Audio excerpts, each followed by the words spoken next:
দাঁড়া শ্রাবণী, তোমার সঙ্গে একটু কথা আছে। আমার রাস্তা ছাড়ো, আমি বাড়ি যাব। কেন? একটু দাঁড়িয়ে গেলে কি এমন ক্ষতি হয়ে যাবে? আচ্ছা তুমি আমাকে এভাবে প্রতিদিন জ্বালো কেন বলো তো? কেন জ্বালাই সেটা তুমি বুঝতে পারো না? না আমি বুঝতে পারি না, আর বুঝে দরকারও নেই। শ্রাবণী শোনো, শ্রাবণী। শাহিনকে তুই ওইভাবে কথা বলিস কেন বলতো? ও তোকে সত্যিই ভালোবাসে। তুই চুপ কর তো। আচ্ছা মমিন, ও আমার ভালোবাসাটা বুঝতে পারলো না। তুই জানিস আমি ওকে কতটা ভালোবাসি। না রে শাহিন, মেয়েরা এমনই হয়, ওদের বুক ফাটে তো মুখ ফোটে না। আমার মনে হয় ও তোকে ভালোবাসি। না, আমার বিশ্বাস হয় না। ও যদি আমাকে ভালোই বাসতো তাহলে এইভাবে অপমান করতো বল? দেখবি শ্রাবণী একদিন তোরই হবে। চ এখন বাড়ি চ। ও গো, আমাকে এক গ্লাস পানি দাও তো। বাকা, তোর ভাইকে এক গ্লাস পানি দে তো। খিদা তো বুবু দিতি। এই বুবু এখনো খাবার হয়নি, আমার খুব খিদ লেগেছে। চুপ শালার টাকা, সবসময় খাই খাই করেই থাকে। ভাই ভাই, কি রে, কি হয়েছে? আমি আর স্কুলে যাব না। স্কুলে যাব না? সারাদিন কি করবা?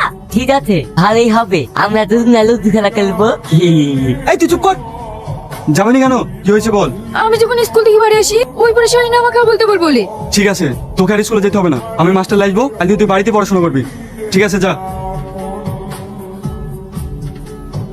এই গোপাল, মাথায় লাল ফিতে, চোখ দুটো টানা না, কলচিতে জল ভরছে, মেয়েটা কে রে?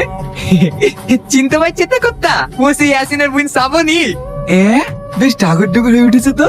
এতদিন আমার চোখে পড়েনি কেন? ইস, চলে গেল রে। কি হলো কর্তা বাবু? বুকটা একবারে হালকা হয়ে গেল রে। দাদার কথা।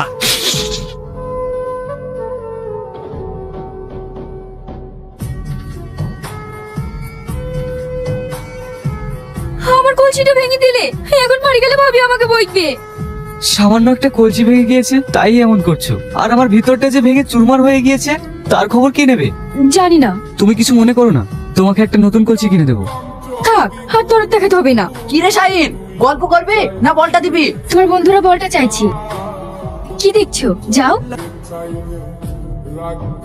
শাহিন তোকে ভীষণ ভালোবাসে, আর আমি যতটা জানি তুই ওকে ভালোবাসিস।